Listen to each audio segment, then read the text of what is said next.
Mesdames, Messieurs de la presse, merci d'avoir répondu à notre invitation, comme vous le faites toujours, à chaque fois que nous avons besoin de vous. Comme vous le savez, le 21 janvier 2019, sur convocation du Premier ministre, M. Amadou Gon Coulibaly, une rencontre a eu lieu à la primature entre les membres du gouvernement et les partis et groupements politiques de Côte d'Ivoire. Cette rencontre, présidée par M. le Premier ministre lui-même, fait suite à la décision de la Cour africaine des droits de l'homme et des peuples qui a ordonné au gouvernement ivoirien, dans son arrêt rendu le 18 novembre 2016 à Arusha, de procéder dans un délai de 1 an à une réforme en profondeur de la Commission électorale indépendante, la CEI, pour la rendre conforme aux standards internationaux. Après les multiples interpellations de l'opposition en général et de EDS en particulier, les tenants actuels du pouvoir se sont enfin résolus à créer les conditions de la réforme tant attendue par la classe politique et par le peuple de Côte d'Ivoire de l'institution en charge de l'organisation des élections.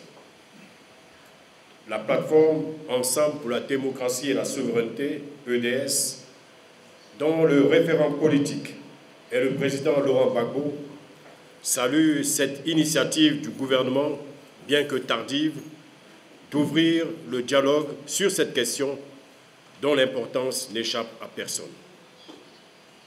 Cependant, EDS s'étonne et s'inquiète vivement de la posture et de la démarche méthodologique adoptée par M. le Premier ministre au cours de la rencontre du 21 janvier. En effet, EDS note avec un grand regret, d'une part, que le gouvernement a procédé à une invitation sélective des partis politiques de l'opposition en ignorant certaines formations importantes, parmi lesquelles le Front populaire ivoirien, parti créé et présidé par le président Laurent Gbagbo, ainsi que les organisations de la société civile, dont la présence à ces discussions ne peut qu'enrichir le débat du fait de son caractère inclusif, et d'autre part, que le gouvernement a invité à la fois le RHDP et tous les partis politiques qui le composent. Cette manœuvre consistant à démultiplier la présence des partis membres ou proches du RHDP, devenu parti unifié, comme vous le savez, depuis le 26 janvier 2019, est une pratique de nature à biaiser la sincérité et la sérénité des échanges dans des discussions d'une telle importance pour notre pays.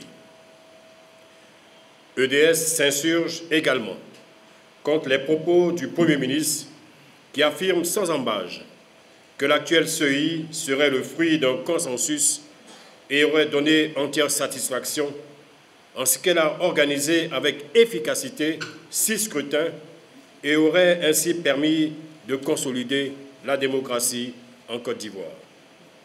Et pourtant, depuis 2011, la quasi-totalité des partis politiques de l'opposition et toute la société civile n'ont eu de cesse de dénoncer cette CEI dont le gouvernement semble si fier.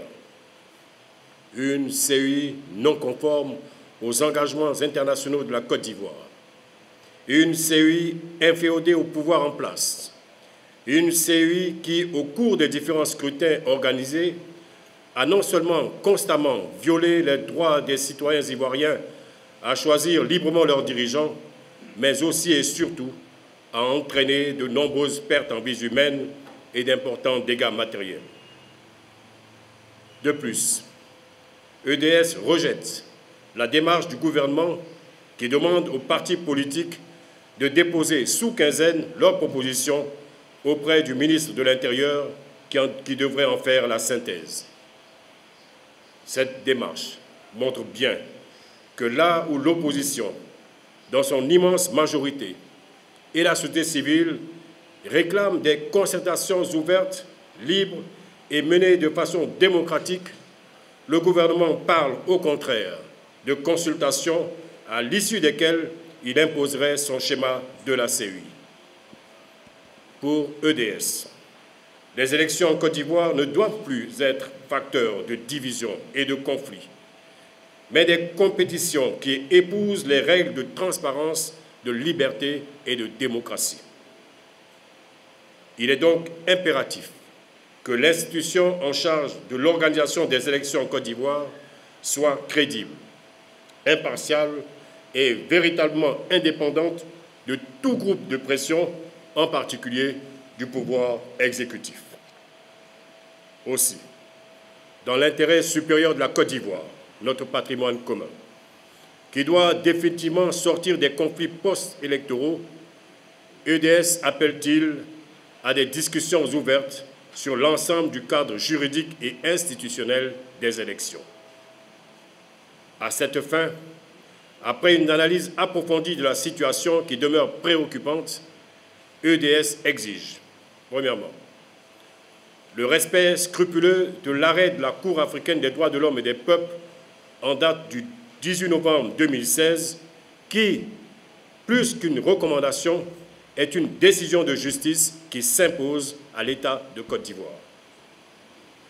Deuxièmement, une large concertation nationale ouverte à tous les acteurs, sans exclusive, de la vie politique, pouvoir et opposition, et à toutes les organisations de la société civile, en lieu et place des consultations envisagées par le gouvernement.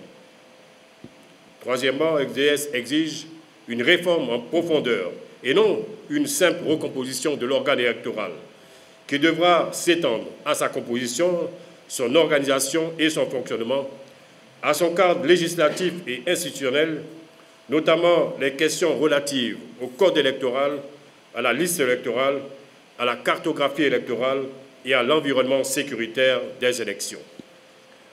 Devra s'étendre aussi aux structures en charge des arbitrages et du contentieux électoral que sont le Conseil constitutionnel et la Cour suprême. Quatrièmement, EDS exige l'adoption consensuelle d'un instrument de gestion des élections propice à des scrutins transparents et réguliers, libres, justes et crédibles, gage d'une alternance démocratique et pacifique en Côte d'Ivoire. Et enfin, EDS exige la dissolution de la CEI actuelle, devenue illégale et illégitime, afin de briser le mur de méfiance et de créer ainsi un véritable cadre de confiance entre les différentes forces sociopolitiques de notre pays.